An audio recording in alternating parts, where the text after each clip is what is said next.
Yo, yo, yo. How are we doing? What's up? How are you? Good. What a Have you guys been glued to your phones for the past week like I have, refreshing the page on coinmarketcap.com for honey? It's been it's been a nice road upwards. It's been a few weeks since we've done the last podcast.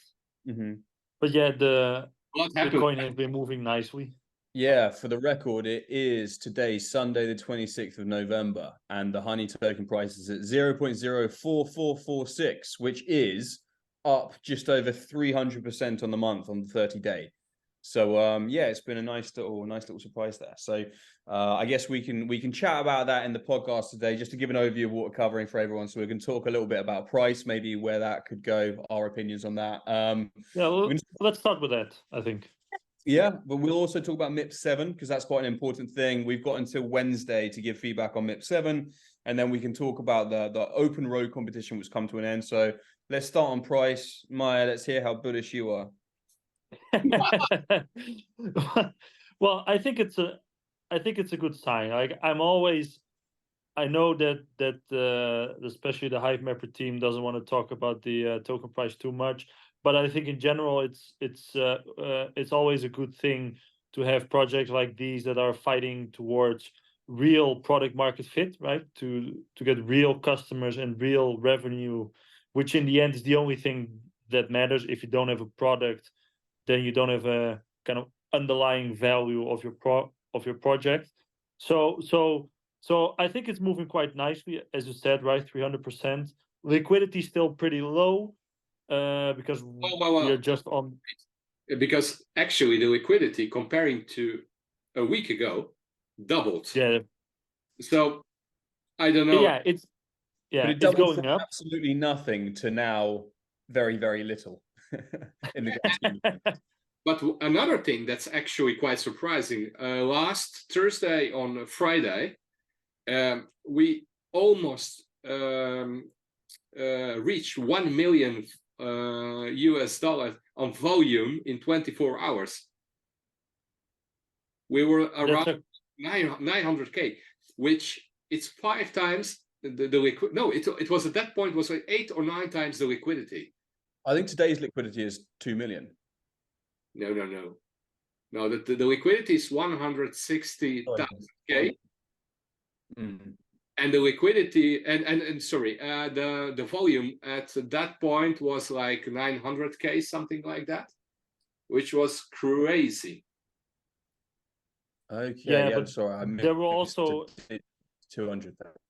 if you look at the Explorer, there was some quite interesting stuff going on, right? There were some people that were buying up the entire order book, basically. So the price would spike to almost 10 to 20 cents for a little bit. So but even though the liquidity is up, as Mladen said, it's still low compared to where it probably should go in order for large transactions to be able to happen. But it's a slow road, but I think it's good that we have this price increase, especially if you look at the top 100 market cap, right? There are many projects in there that don't have product market fit, they don't have customers. So I think it still has lots and lots of potential. So I think personally I'm still very, very optimistic or bullish, I should say it, on the future of the token, and so is everyone else, including the Hivemapper investors, the team, and everyone that's currently has a dash cam. But it's still lots of work to be done. For sure. Sorry, I think my internet connection is a bit crap. But I was saying, what about Mladen? Because I think that he is the biggest gauge of how bullish or bearish a project is. Like historically, there's been a little bit of bear sentiment coming out. I sense that it's got more and more bullish the last few weeks at least. Well, as a prominent pump and dump artist, as I used to be. by some people. Well, no. In all honesty, I think this price movement it's good for the project in the sense that people are getting calmer, in the sense that, well, the Hivemapper team gets, I think, more possibility to go further in that sense. What I also think is that some people were scared about the unlock of the tokens that happened last week, which was, and I could be wrong on that, but was around 80 million that got unlocked last week. So this liquidity actually helps people to calm down on that one, because there is no reason for the team to sell 80 million tokens for just around $150,000. So in that sense, that's all good. I am more than bullish at this point in time for a couple of reasons. One reason is the token supply at this point in time. It's quite low, meaning that if we go, let's say, about to 20-25 cents, or for example to even to 50 cents, that would mean that the whole project would be worth around 80 to 100 million, which in the big scale of things, it's next to nothing for such a project. So as long as this supply is at this level, I think there is a chance that, well, I think before Christmas we are going to be in the double digits, cent-wise, not dollar-wise. I think, well, yeah, I think I agree as well. I think the market cap is still very low, right? If you just go into CoinMarketCap and just look at all of the data, the market cap is still very low. I think we're at 7 to 8 million market cap on the circulating supply. Yeah. So Yeah, 9 million at the moment. that's still very low, and even the ranking, right, on CoinMarketCap, if you rank it by market cap, we're at maybe at 700 or something like that at the position. 875. I have it in front of me. So 800. if you look at the market cap from Circuit Supply for Hivemapper, it's 9 million. If you look at it compared to Helium, it's 369 million. And then something like Solana is like, 24 billion. So it's super, super low market cap. So on the one hand, like, I think that means that it definitely does have the potential to keep going up. I think also when we're talking about volume that's as low as it is, I think it's also safe to say that it could quite easily go back down quite heavily as well in the short term. Yeah, and I think, well, but I also think one of the other good potential side effects of having this volume increase is listing. Yeah. Because there are a couple of ways to list a token. One is the team pays an exchange, which is very unlikely that that's going to happen. Secondly, some insider listing, and thirdly, the exchange lists the tokens by themselves, because the volume is very interesting to tap into. This is actually, I think, what happened with Binance and Helium at the time.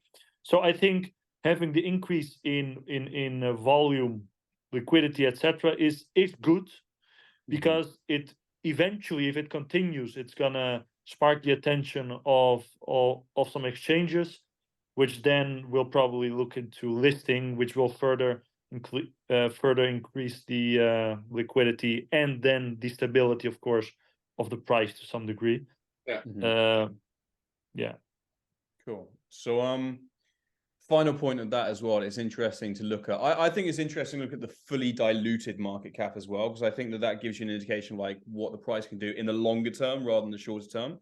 And for me, I prefer to look in the long term. So we're looking at, compared to Helium, it's not actually a million miles off. So fully diluted, which for anyone who doesn't know, is like how many, like, so it's a 10 billion absolute max supply of honey multiplied by the price. So at the moment for Hivemapper, it's 444.5 million.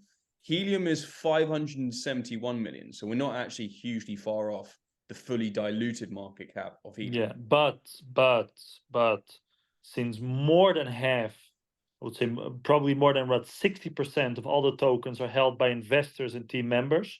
Yeah. So I think we can assume that those tokens will only hit the market when the company is successful, has product market fit, has a lot of revenue coming in, and it's kind of a way for the team and investors to say, okay, let's exit the tokens. But that's right. If you have 60%, which is 6 billion tokens, you will need to be more than a unicorn in terms of revenue in order to then step out without the without the price completely crashing. All right, shall we maybe talk a bit on the open road initiative? So yeah, we've reached the 6 million unique road kilometers milestone. It took us a little bit longer than expected, but actually the last couple of weeks, I would say the progress on the unique kilometers has been going up, which is quite interesting. Although in the northern hemisphere, our days are getting shorter. So from what I understand, was a 6 million bonus from the foundation. So I think it's 3 tokens per kilometer. You take the number you have in Explorer for your on your username. You look at the unique number of kilometers, because they started at 0. That number in Explorer started at 0 when they announced the whole challenge. Yeah, exactly. Yeah. So you multiply that number by 3, and that's the amount of tokens you are going to get in the next days. Which brings me to a little bit of critique. They say, well, it's going to take a little bit longer to send it out, which is actually surprising me. They had like months to figure out how is this going to be paid out. So I really don't understand why the waiting. Actually, they should have been send it out immediately when it hits like 6 million. Just for the vibe of it, you know. Oh, we reached 1. Here is your money. Bum. It would be good PR. Yeah, I don't think they have all of this stuff automated, right? So they probably have to pull in all of this stuff manually on the back end and then pay it. And it's been Thanksgiving, right? So Friday hasn't been a work day in the US. So yeah, but we everyone will receive those tokens. I think it's a nice bonus. Yeah. So, but it's a nice bonus. And we have the first. By the way, we have the first burst in Europe. Germany, wasn't it? No, sorry, Oslo. No, Germany. No, Germany, yeah. And I did some research on that one too, because it was a very strange place in Germany. I actually used to drive to that region going on vacations. So I know it's, well, let's say for average person who are going to look on the map, they will say, what kind of shit place is this? But there is an IKEA there. That's one thing. There is another interesting business in that region. It's an innovation center for Europe, or even for the world, from SAP. All right. You want mapping data as a ERP system provider? They're not doing only ERP. Or they're doing way more custom work than that. I think SAP is actually doing stuff for Uber. All right. That brings me also to some connection with the Netherlands, because the Uber HQ for the world is in Amsterdam. You say you were in your career, were you a detective? I did some. Well, there is the only interesting company in that area is the innovation center from SAP, which is quite huge. But you know, but this is a valuable proxy, because in Arizona, a couple of guys in the community did the same, right? And there are some interesting potential customers there as well. I think it's reasonable, because why in Germany? We had one in Oslo as well, I think, a few weeks ago as well. Yeah. so yeah. Why in Germany it's that I could understand, but why in Waldorf, Germany? I mean, that's like a hole in Germany. There is nothing there. There's no like car manufacturing facilities there. That would be probably Stuttgart or that area, but no. The Waldorf, Germany, I don't know. Okay. But it's interesting. It's interesting. Cool. And so just to summarize the open road thing, then it's 3 honey per unique kilometer that we mapped. So that was the open road. Should we move on to MIP 7? And before we do, maybe even if we could start with what actually is a MIP? Map improvement proposal. And then in theory, it goes out to the community. Yeah. And we all vote on whether we want it in state or not. But we had a little chat before this, and you guys were like, well, no, it's not a vote. So maybe expand upon that.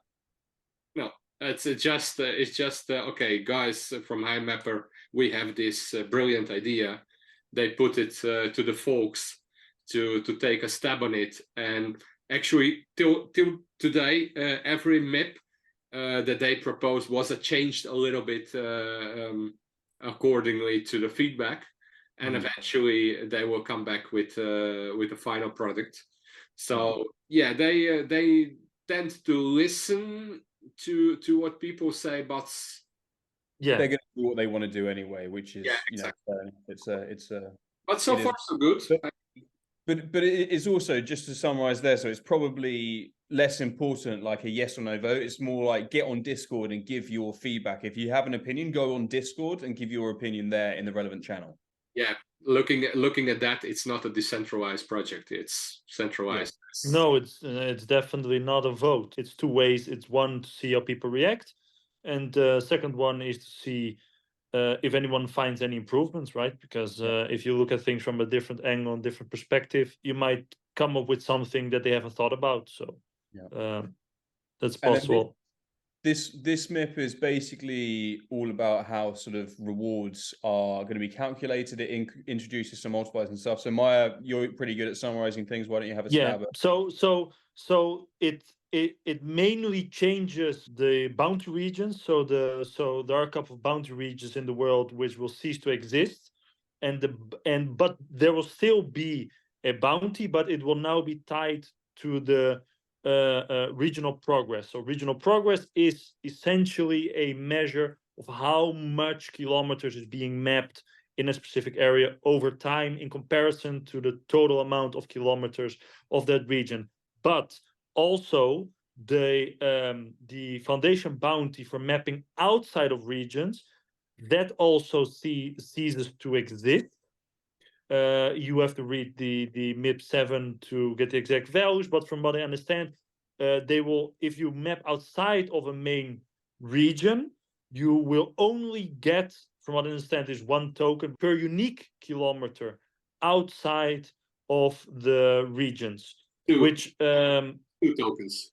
2 tokens. Okay, 2 tokens. So we've had a bit of discussion on that, which we mentioned, okay, but if you have connecting routes between regions, those are still important to map. And if you only give them out once, then within the next week or month or so, no one has any incentive to map there. But anyway, going back, it basically means that there will be a bounty between just 1.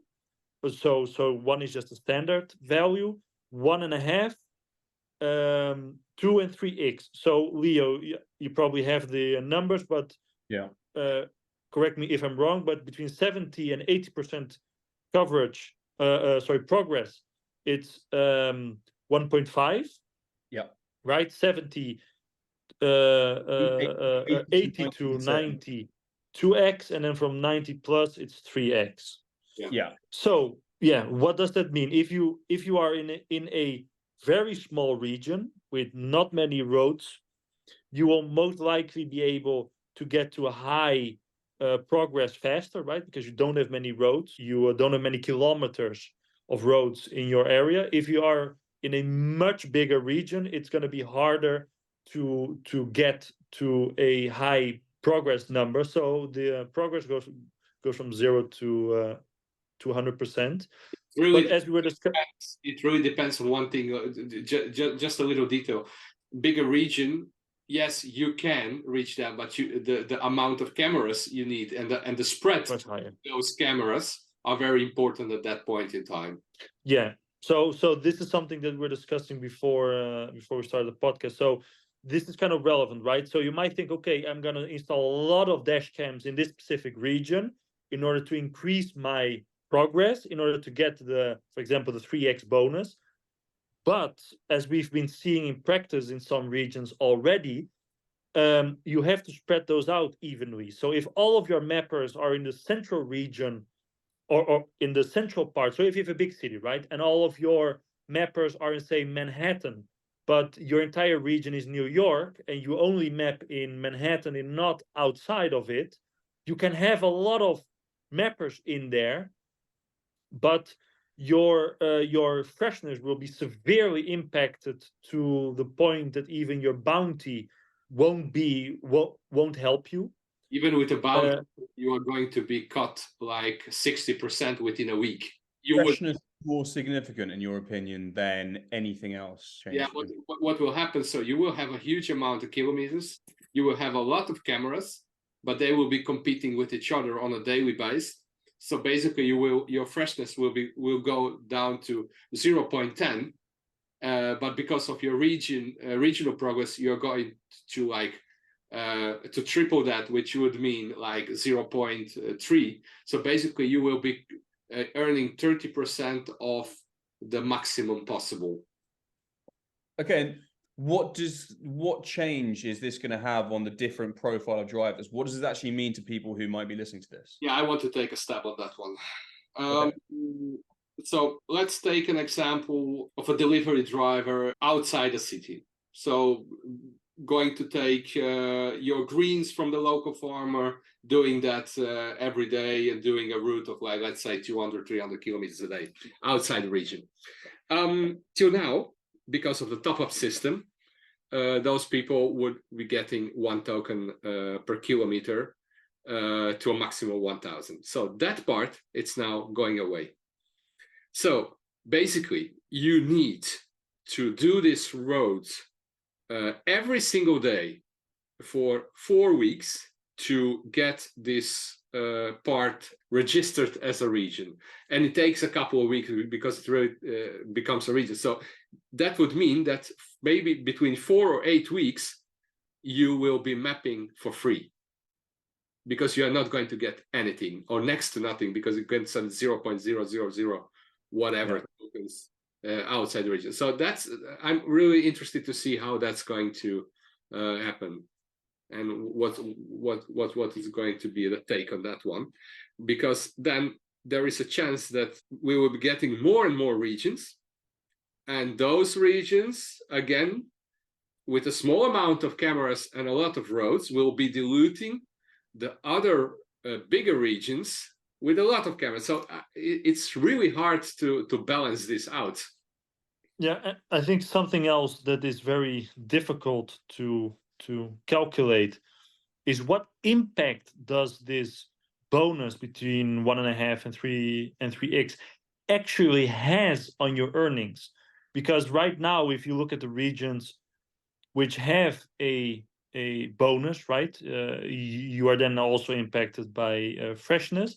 But then you also see some regions which don't have a bonus, which have a high multiplier, which don't have the 3x bonus, but the earnings don't change that much between one region and the next. So my question is actually, okay, what is the actual impact? Because, okay, from what I understood from MIP 7 as well, if you have a very large region, your multiplier is going to be higher. Your base multiplier is going to be higher. Why?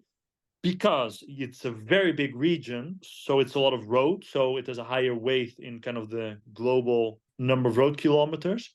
And this base thing, just to clarify for people, you've got the base weight, which is what you see on Explorer now, and that's going to be multiplied by the new multiplier. So the base rate is dependent on how many road kilometers are in that region.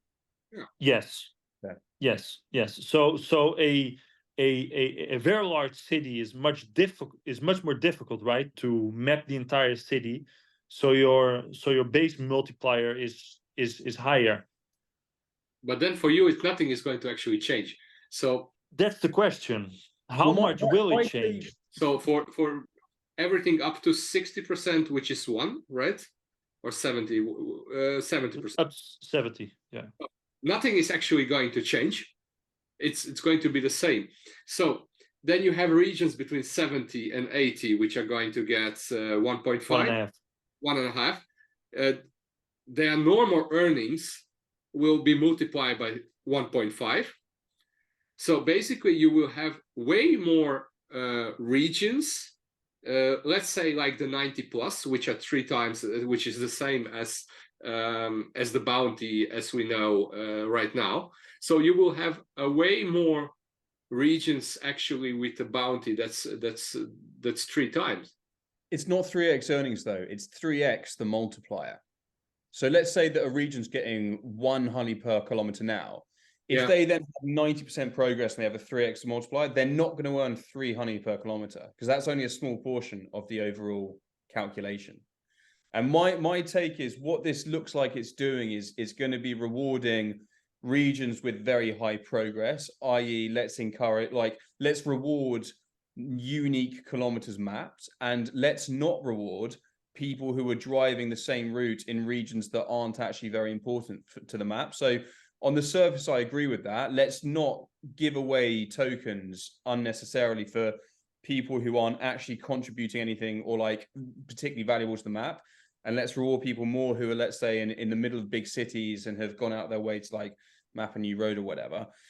So I agree with that theory, but actually in the grand scheme of things, we don't know the entire calculation. So it's almost impossible to tell what effect this is going to have on earnings in general. Therefore, I don't actually have an opinion. I don't have an opinion because I don't know what's going on.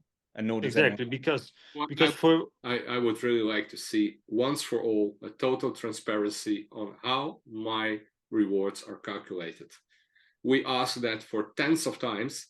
Give us the exact parameters that are being used to calculate my rewards. It's easy as that. I think one thing that is a bit strange to me, if you compare the earnings for regions that have, for example, a very low multiplier, but a bonus, and then a region that don't have a bonus, in the end, it's all quite similar, which I think to a degree is a good thing, because we've complained in the past that there were some regions that were making disproportionately more than other regions. So because we don't have the exact formula, we don't know exactly what percentage this is going to impact.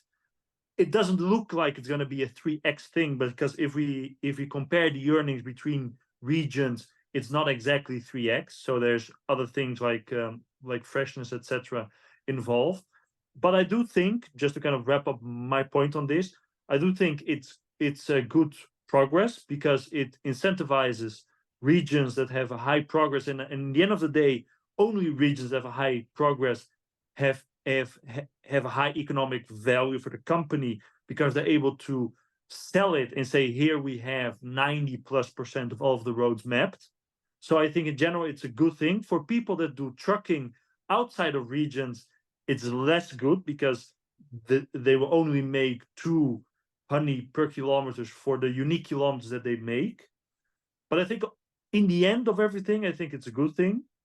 But because we don't have the exact formula, I think it doesn't make sense for us to say, hey, okay, it's 90% coverage, so my rewards are going to be 3 times what they were. I don't think we can assume that, just because if we compare it between the bonus regions that currently exist, that's not the case. If it's because of freshness or some other thing they tweak in the calculation formula, we don't know. But I think that's just kind of the summary. And then be careful for anyone that wants to expand their region to get to 90% progress. Be careful that you're also impacted by freshness. So make sure that your drivers are then also driving not all in the same region, right? Because then you're going to be severely impacted by the by the freshness. At this point, it looks a little bit unclear how most people are actually going to be affected here, right? And I think in general, it's a good thing that they're getting rid of the foundation rewards, because I think that's super gameable. I won't go into details how people are, like most people know already, but that is gameable. And I think when it comes down to it, you have to reward people in direct correlation with how much value they're providing the network. And this seems to be a step in the right direction. Like, this seems to be doing that. But again, like we said earlier, I just don't know, because I don't know the full calculation, so I can't really have a strong opinion. Spoke a little bit a detail we forgot, actually, that got lost in this conversation. Meije said, like, okay, you're getting 2 tokens for a unique kilometers, but what happens with the rest of your kilometers? So basically, you introduce a camera, a fresh camera in a fresh region, or outside the region. So you are somewhere in, let's say, Northern Europe. You get your camera and you start mapping. It will take you 4 to 8 weeks of not earning anything till you get your region. But you might see, maybe that's why they've done it, because that's encouraging that person to find 10 of their mates and be like, guys, let's all get a camera. We're all going to be, it's going to make our earnings good, because like we need regional progress to be up. We need a region to be formed. So maybe that's the theory behind it. Yeah, but I think everything you do should be rewarded. You cannot ask people to drive for nothing or next to nothing. Yeah. I mean, they're definitely incentivizing clustering, right? Because that's what you get. So you're getting clusters instead of getting nice and uniform mapping. You get dense clusters. But I definitely agree that, okay, if you get 2 tokens per unique kilometer outside of a region, right? That means probably that in the first week or 2 you're going to get paid. But then if you do many of the same roads again, it's going to take you another couple of weeks in which you're not going to receive anything before it becomes a region. There's always some trade-off, right? I mean, it's never perfect. Yeah, that's correct. That's true. That's true. That's very true. People should have some sort of indication of what they're going to earn before they buy a dash cam, though. And if you don't know what the calculation is and how like these rewards are calculated, you can't really make an informed decision on whether it's economically viable for you to buy a cam. On that, can't do it at all, to be honest. I saw a video like 2 days ago from a girl promoting Hivemapper cameras, and then I look at the information she's giving, basically to get a bonus on the camera, but she missed like 90% of the information about. It was all speculation about earnings. So she was showing some random username. Oh, look, this one is earning this one is earning that. You can earn like $400. No, you can earn everything between $0 and $1,000. I mean, camera doesn't have a GPS lock, then you're not going to earn anything at all. I drove to Reading about this weekend. Well, that I cannot complain about my cameras, guys. My cameras are working 100%, and good for you. No, wait.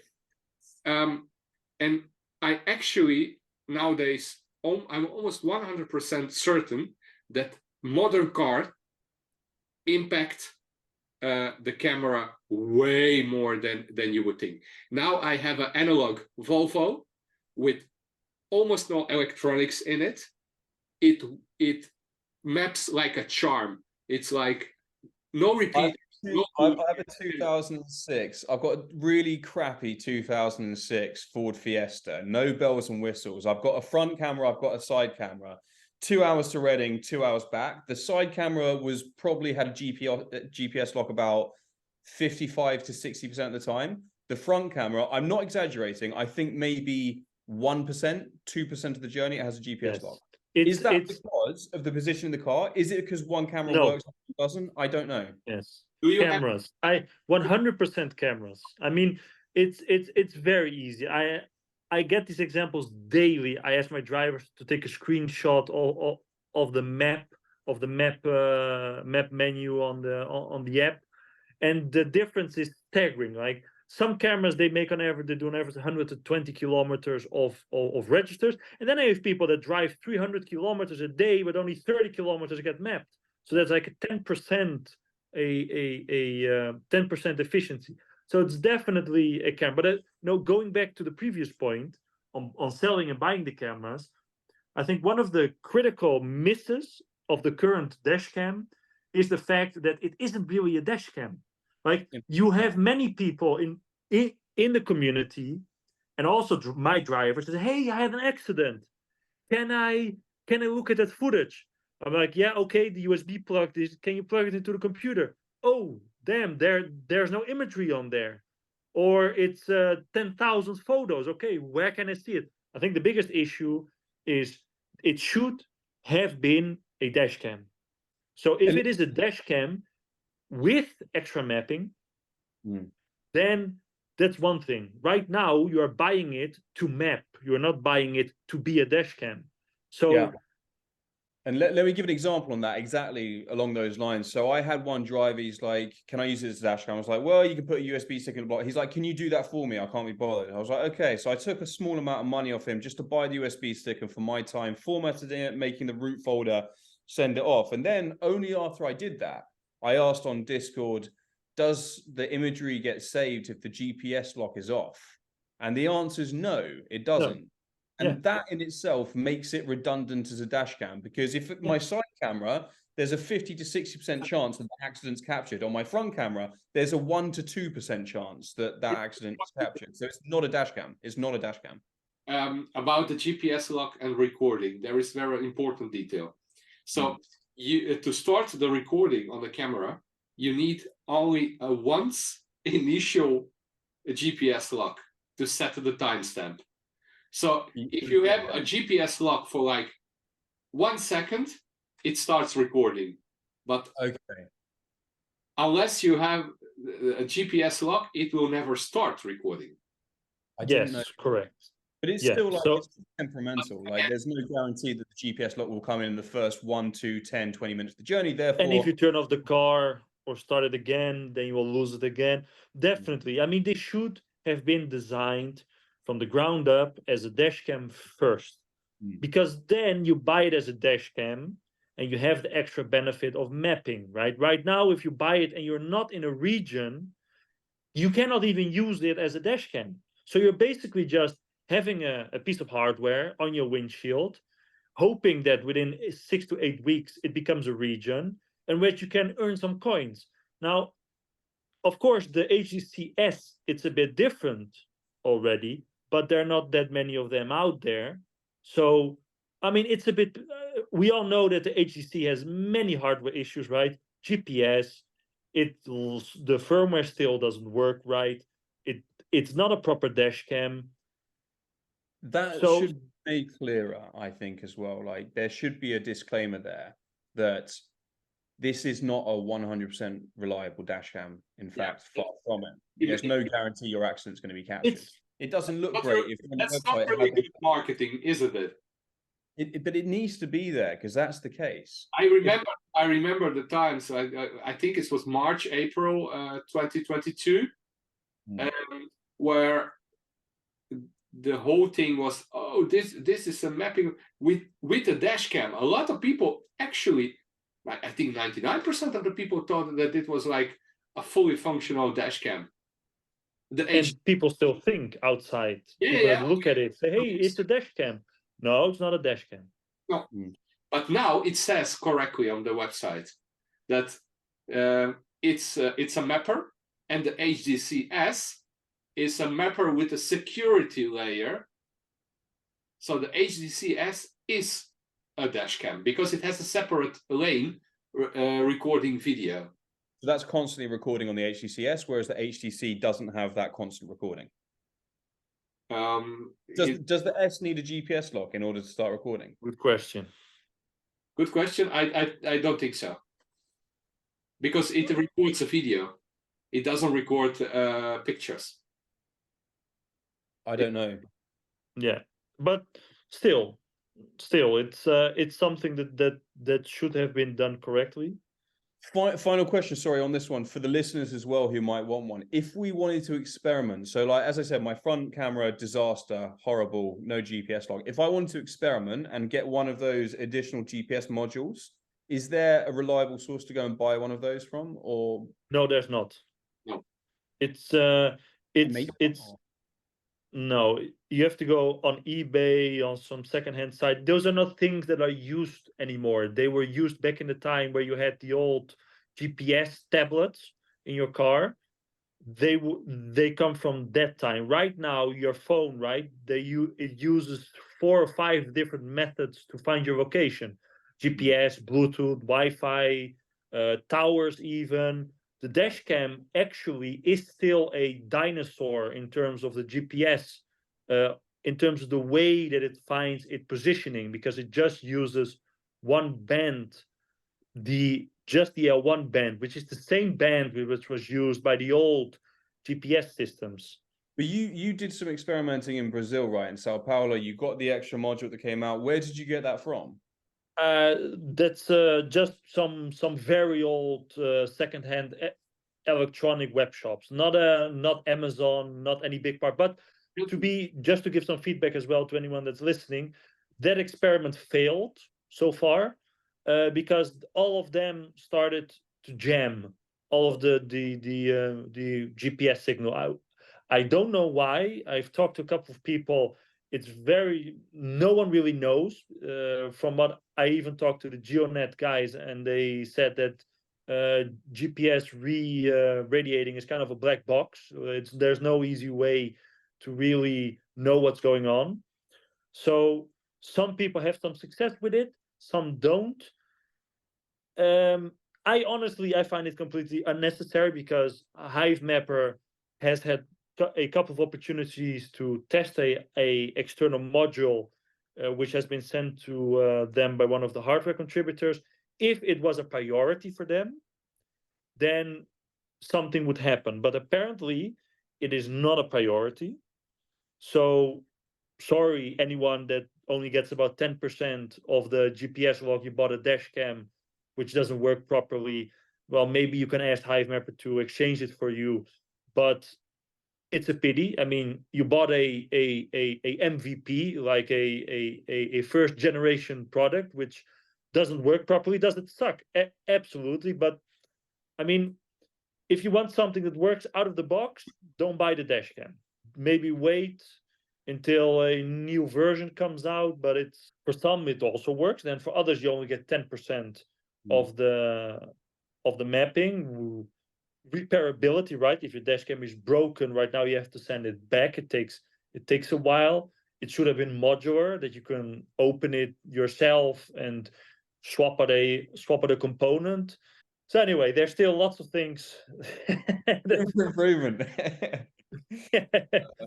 Anyway, is what it is. Do we have anything else we want to discuss before we wrap up? That was enough for this week. It was quite a lot. So it is going to be a long listen, but I hope everybody will come to the end. And guys who are still listening, great stuff. Go to Discord, give your opinion on, read the full MIP. Just Google, just Google MIP 7 Hivemapper and it will come up. And then just go to the Discord, give your opinions, have a think about it. And yeah, we'll see you in the next one. All right, guys. See ya. Bye-bye. Bye.